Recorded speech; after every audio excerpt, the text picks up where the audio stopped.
और फिर आया 2006 में एक मौका। तो पता है मैं इंटरव्यू में कैसे गई? I was looking like an alien in that crowd. सबकी नजरों को सहा, लेकिन मैं अंदर इंटरव्यू के फर्स्ट राउंड के लिए गई। Same thing I told my father also because I screwed it up the last round. और उस टाइम पे तो शायद नाम भी नहीं सुना था कतई इसका कभी।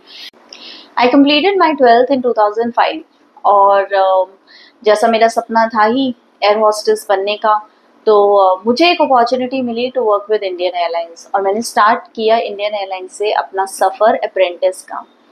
जब मैंने ज्वाइन किया तो वहाँ जाने के बाद भी मुझे बहुत सारी अप्रिसिएशंस मिली, लोगों से इंकरेजमेंट मिली कि हाँ मैं क्रू बन सकती हूँ।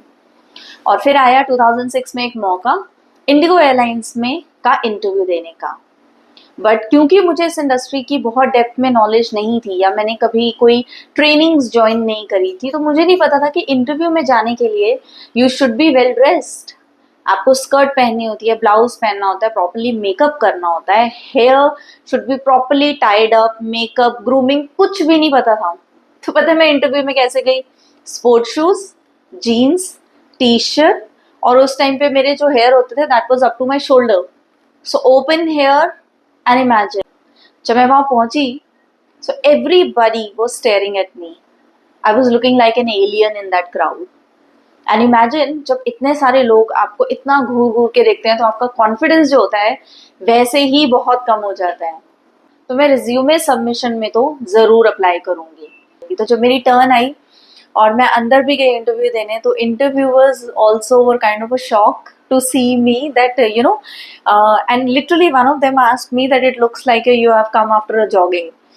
सो ऑनेस्टी विंस आई बिलीव। तो उन्हें अच्छा लगा कि मैंने उनको बहुत ऑनेस्टली ये चीज़ बताई कि मुझे नहीं पता कि एविएशन के इंटरव्यूज़ में कैसे अपीयर करते हैं और किस तरीके से ड्रेसअप होते हैं, but yes I have seen people out there, so now I understand and I do not have any professional course and anything like that. So they understood it and I remember them giving me another chance. So they gave me a slip जिस पे लिखा था 5th October 2006 और उन्होंने मुझे invite किया था second round of interview selection process के लिए। सो अगेन मुझे नहीं पता था कि जर्नी जो है वो बहुत लंबी होती है, कैबिन क्रू की इंटरव्यू बहुत लंबे होते हैं और राउंड्स आफ्टर राउंड्स इस तरीके से होते हैं।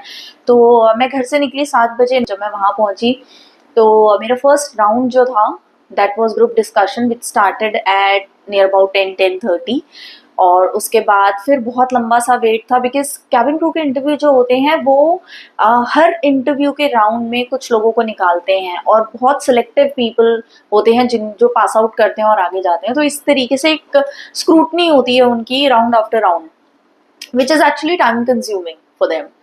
सो करते करते ऐसे ही शाम के 4 बज गए। मुझे बहुत ज़्यादा भूख लग रही थी और मुझे समझ नहीं आ रहा था कि इंटरव्यू क्या चल रहा है, मतलब कब तक लास्ट करेगा। I had no clue about it. So 4:30 जब मेरा लास्ट राउंड था with the managing director of IndiGo, so I literally screwed that up because मुझे नहीं पता था। मैं तब तक थक चुकी थी और मुझे बहुत भूख लग रही थी और इट वॉज ऑलमोस्ट लाइक कि मुझे कोई फर्क नहीं पड़ता मेरी सिलेक्शन हो कि नहीं हो, it is okay. So my answers were like closed answer. Even I forgot to tell them that I'm currently working with Indian Airlines as an apprentice.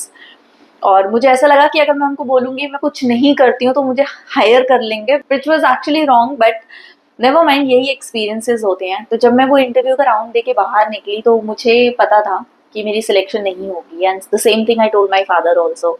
As like I know I am not going to get selected because I screwed it up the last round. फिर इस तरीके से मैंने कुछ और interviews दिए 2007 में, couple of interviews, then 2008 में, एंड देन फाइनली मेरा लास्ट इंटरव्यू जो था वो किंगफिशर एयरलाइन के साथ था। उसके बाद मुझे लगा कि there is no point getting rejected in interview after interview. Maybe there is something that I must do, I must work on. So जब मैं घर गई तो मैंने अपने फादर से बात करी और मैंने उनको बोला कि मुझे लगता है कि कुछ तो ऐसा है जो मुझे नहीं आता और मेरी सिलेक्शन नहीं हो रही, बिकॉज मेरा एक बहुत स्ट्रॉन्ग बिलीफ है और कन्विक्शन है that I am born to be a cabin crew. तो लाइक हमारे सबके पेरेंट्स ऐसे ही होते हैं, सपोर्टिव होते हैं। So that is my father had always been. उन्होंने मुझे सपोर्ट किया, उन्होंने मेरे से पूछा कि आप क्या करना चाहते हो। तो मैंने उनको बोला कि मैं किसी कोर्स, किसी एकेडमी को ज्वाइन करना चाहती हूँ ताकि जो भी एरियाज़ हैं जो जहाँ पे मुझे इम्प्रूवमेंट की ज़रूरत है मैं उस पर वर्क कर सकूँ and I am very sure one day I will be a cabin crew. और ऐसा ही हुआ, मैंने 2008 में अकेडमी ज्वाइन करी और 2009 में मेरी सिलेक्शन वहाँ से जो हुई as a ground staff with Etihad airways हुई. I started working, I didn't stop.